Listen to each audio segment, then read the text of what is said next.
engaging task that anyone in this room has ever done probably wasn't done totally in isolation. You probably looked at some examples, you went on the internet, you talked to somebody, you got feedback on it. Maybe you worked together on something because the product would be better if you worked together than if you worked in isolation.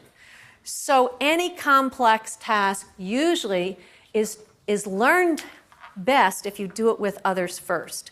I've even heard people say, is it really DOK4 if they do it with someone?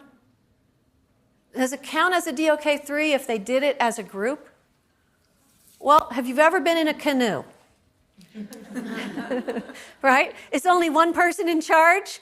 Usually not. It doesn't usually go straight if only one person is trying to paddle on both sides. When two people write an article or a book together, you think one person did all the writing, the other one sat back and said, let me know when it's done so I can sign my name to it. You know, people producing something together usually creates a better product, and it's the best way to learn how to do it independently if you do it with others and you give feedback to each other. The second piece about this is this idea of oral language. It used to be we gave a piece of reading to students, we say, read it silently, answer the questions, hand it in, I'll let you know how you did, right? We know that now the best way to understand text is to say, read it and let's talk about it. And then let's answer the questions. And the questions are not going to be the low-level questions now, because that's what we just talked about. Now the questions are going to be the richer, deeper questions. And oh, by the way, we know that poor readers don't do it like that. They skip the text. They read the first question, then they go back and they find something that might resemble what was in the question, and they pick that and they go on, right? So they're not benefiting from no oral language, but here's what we know.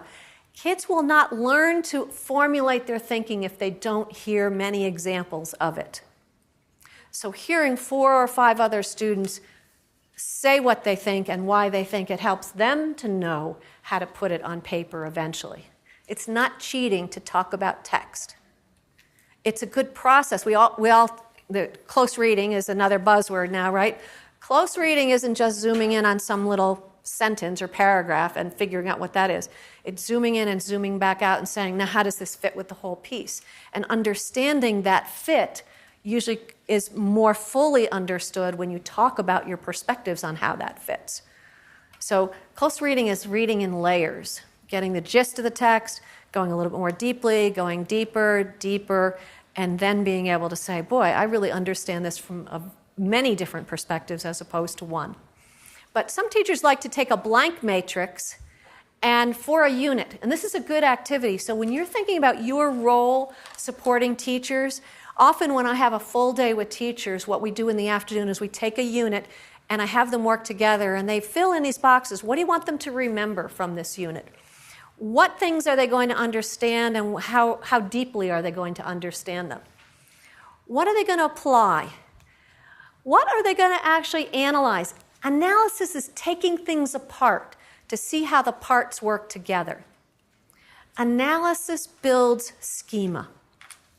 So schema for a story, for a narrative, has a storyline, it's got characters, it's got setting. When you analyze a story, you're taking those things apart to see how they work together. What are the character interactions? What are they doing? That's analysis. Creating is putting it together in a new way, writing a new story. Now that I understand the parts, can I write my own story? That's creating something new. Building a new way to put it together.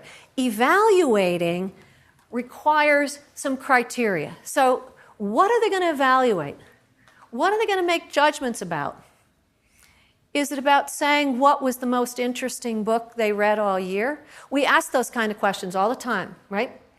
Write about your favorite book this year. Well, they can write anything they want to.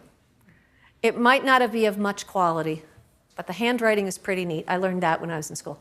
Neat handwriting, nice cover, gets you at least a C. Even if you don't say much of anything.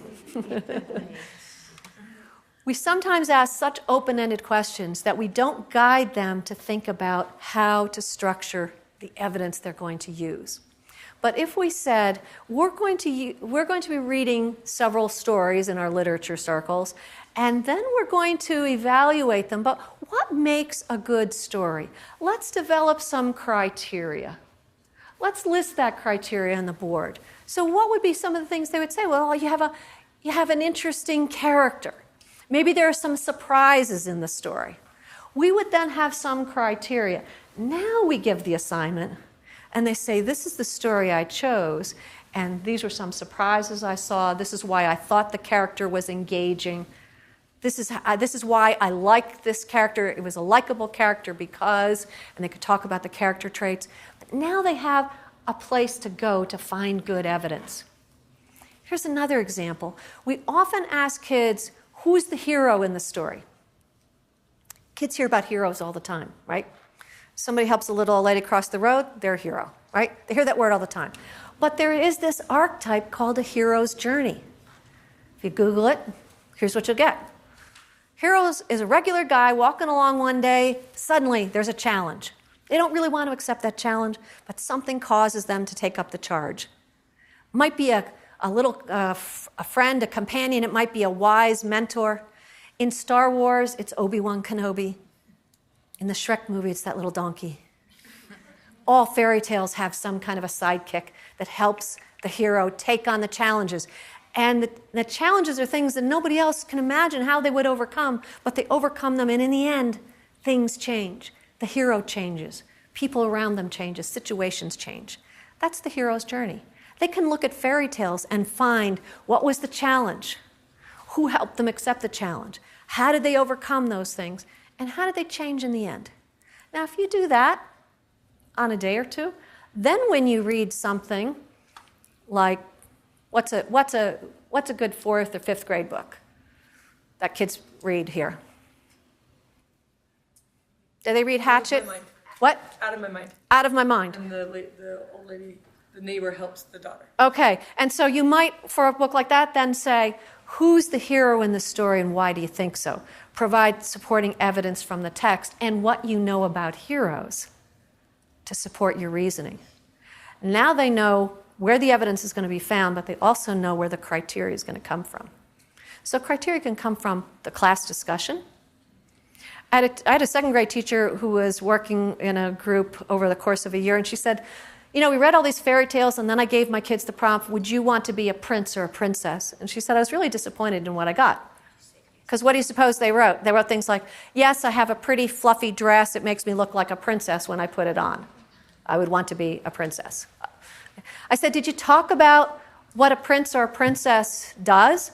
What's their job? What's their responsibility? Would you want that responsibility?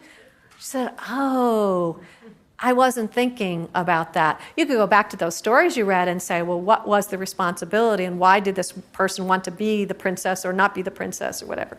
But we have to teach kids where to find the evidence. And we have to be better at helping them find some criteria.